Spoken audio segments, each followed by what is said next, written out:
अस्सलाम वालेकुम। हमने लास्ट वीडियो में देखी, हमने अपनी ये वाली सब कवर की।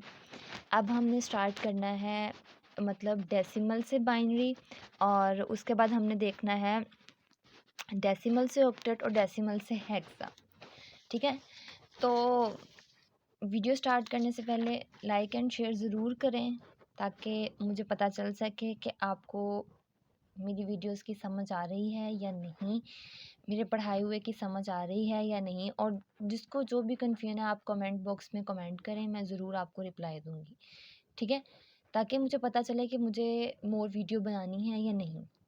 ठीक है, अब हमने देखना है कि डेसिमल टू बाइनरी किस तरह हमने जाना है। ठीक है, अच्छा, सबसे पहले तो आपको पता होना चाहिए डेसिमल क्या होता है। डेसिमल आपके पास होती हैं, कौन कौन से नंबर्स होते हैं, 0 से 9। ठीक है, अच्छा, उसके बाद हमें पता होना चाहिए बाइनरी कौन से होते हैं, 0 और 1, दो ही नंबर्स होते हैं आपके पास। ठीक है, हमने सबसे पहले ना, अब हमने इसका एक क्वेश्चन ले लिया है 12.8। ठीक है, नोट डाउन कर लें, ये हमेशा हमें कुछ इसी तरह के क्वेश्चंस आएंगे जब भी आपने डेसिमल से बाइनरी कन्वर्जन करनी है। और मैंने आपको बताया था लास्ट वीडियो में, डेसिमल से बाइनरी जब भी जाना है तब आपने लेना है एलसीएम। ठीक है, अच्छा, अब हम देख रहे हैं कि आपने सबसे पहले क्या करना है, जो पॉइंट से पहले वाली वैल्यू है ना, उसका आपने सबसे पहले ले लेना है एलसीएम। ठीक है, एलसीएम लेके देखें, 2 6 दा 12, कुछ भी नहीं बचा तो 0 आ गया, 2 3 दा 6, कुछ भी नहीं बचा तो 0 आ गया, 2 1 दा 2 और 1 बचा तो हमने यहाँ लिख लिया। और हमेशा आपने लिखना किस तरफ स्टार्ट करना है, नीचे से ऊपर की तरफ। ठीक है, अब आपने क्या करना है, आपने लिख लेना है 12 इज इक्वल्स टू 1 1 0 0। करना है, हमने सबसे पहले ना ये चार वैल्यूज़ मतलब हमें पता होनी चाहिए किस तरह आनी है। ठीक है, देखिए, सबसे पहले आपने लेना है यहाँ पे कोई नंबर कोई ही नहीं लेना आपने। सबसे पहले आपने क्या करना है, जो पॉइंट के बाद वाला नंबर है ना, आपने वो लिखना है। देखें, 0.8 मल्टीप्लाई 2 से क्यों कर रही हूँ, क्योंकि बाइनरी में कन्वर्जन हो रही है। ठीक है, 0 मल्टीप्लाई 8 आपके पास आएगा 1.6। इंटेग्रल पार्ट क्या होता है, जो इंटीजर होता है। एंड यू नो डैट कि इंटीजर कौन कौन से नंबर्स होते हैं, ऐसे नंबर जिनमें पॉइंट नहीं आते, पॉइंट नहीं आता। ठीक है, ठीक है, तो आपने इंटीजर पार्ट को अलग कर लेना है और फ्रैक्शनल पार्ट को अलग कर लेना है। उसके बाद क्या करना है आपने, ये देखें, इसको इसको छुपा के ना, मतलब इस वाले 1 को छुपा के ना, आगे वाली चीज़ को ना आपने अगेन इधर गेट कर लेना है, मतलब इधर लेके आए हैं इसको। 0.6 मल्टीप्लाई अगेन 2, मल्टीप्लाई करेंगे तो 1.2 आ रहा है। उसके बाद इंटेग्रल और फ्रैक्शनल पार्ट दोनों अलग अलग कर लेंगे।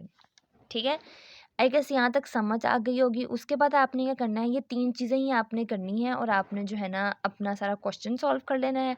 देन अगेन आपने इन दोनों को अलग अलग करके 1 को आगे चला किया ना, तो ये चीज़ यहाँ पे वापस आ जाएगी और ये आपका आंसर आ जाएगा। ठीक है, आप 3 तक भी लेके जा सकते हैं, आप 4 तक भी लेके जा सकते हैं, लेकिन आपने वहाँ रुकना है जहाँ पे आपकी वैल्यू रिपीट होना शुरू हो जाए। ठीक है, तो आपने फिर ये वाला और ये वाला दोनों को कंबाइन कर देना है। ठीक है, आई गेस आपको डेसिमल से बाइनरी में कन्वर्जन करनी आ गई होगी। मैंने आपको पहले ही वीडियो में बताया था कि एलसीएम लेना है। मैंने आपको एलसीएम लेके दिखा दिया कि आपने एलसीएम इस तरह लेना है। ठीक है,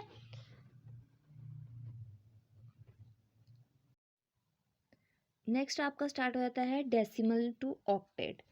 अच्छा, अब आपको पता होना चाहिए हमने डेसिमल से ऑक्टेट में जाना है। डेसिमल क्या होता है 10 और ऑक्टल क्या होता है आपके पास 8। ठीक है, अब आपने क्या करना है, लास्ट टाइम हमने क्या किया था, जिसमें कन्वर्ट करना होता है उससे मल्टीप्लाई करते हैं हम। सेम यहाँ पे भी आप एक बात याद रखें, 12 का लें एलसीएम, लेकिन एलसीएम यहाँ पे किससे होगा, 8 से होगा। 8 से एलसीएम ले लिया, 8 1 दा 8, और यहाँ पे 4 बच गया और 4 आपने यहाँ सिंपली लिख दिया। सेम वही नंबर, रिजल्ट, इंटेग्रल पार्ट और फ्रैक्शनल पार्ट। आप पूछेंगे 0.8 क्यों लिया, बिकॉज ये यहाँ पर था 0.8 मल्टीप्लाई 8 किया हमने तो 6.4 आ गया। इंटेग्रल और फ्रैक्शनल पार्ट को दोनों को अलग अलग कर दिया। ठीक है, सेम हमने इसको छुपाया और ये वाली चीज़ अगेन यहाँ पे वापस आ गई। ठीक है, मल्टीप्लाई किया 3.2 आ गया, फ्रैक्शनल और इंटेग्रल पार्ट को दोनों हमने अलग अलग कर लिया। ठीक है, अब हम देख रहे हैं कि 0.2, बिकॉज यहाँ पे 0 0.2 था, हमने इसको जो है ना यहाँ पे रिप्लेस किया और देन 1.6 आ गया।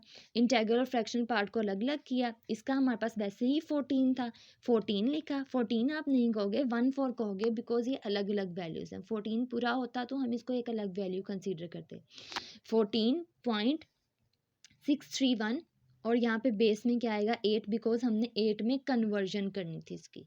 आई गेस आपको डेसिमल टू ऑक्टल की भी समझ आ गई होगी। नेक्स्ट मूव ऑन करते हैं हम। अब हमने देखना है कि हमने क्या करना है डेसिमल टू हेक्सा। ठीक है, डेसिमल टू हेक्सा आप देख रहे होंगे कि आपको देखते सारी समझ आ गई होगी, बिकॉज ऊपर वाले क्वेश्चंस बिल्कुल सेम थे। 12.8 सेम। अगर देखें जब आप इसका 10 से एलसीएम लेंगे, ये तो खुद बड़ी वैल्यू है, कुछ भी नहीं आएगा, 12 सिंपली आ जाएगा यहाँ पे।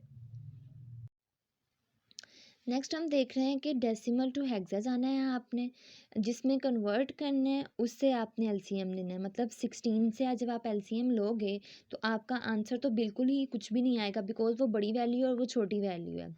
ठीक है, तो आपने सिंपली लिख देना है कि 12 इज इक्वल्स टू 12। ठीक है, ठीक है। अच्छा, अब हम आगे चलते हैं। हमने यहाँ पे क्या किया, 0.8 मल्टीप्लाई 16 किया तो हमारे पास आ गया 12.8। ठीक है, अब हम देखते हैं कि हमने इसका इंटेग्रल और फ्रैक्शनल पार्ट अलग करने के बाद हमने दोबारा देखें, दोबारा वैल्यू रिपीट हो रही है। जब हम दोबारा लेंगे 0.8, दोबारा वैल्यू रिपीट होगी। मैंने आपको बोला था जब वैल्यू रिपीट होना शुरू हो जाए आप तभी रोक दें अपनी सीरीज़।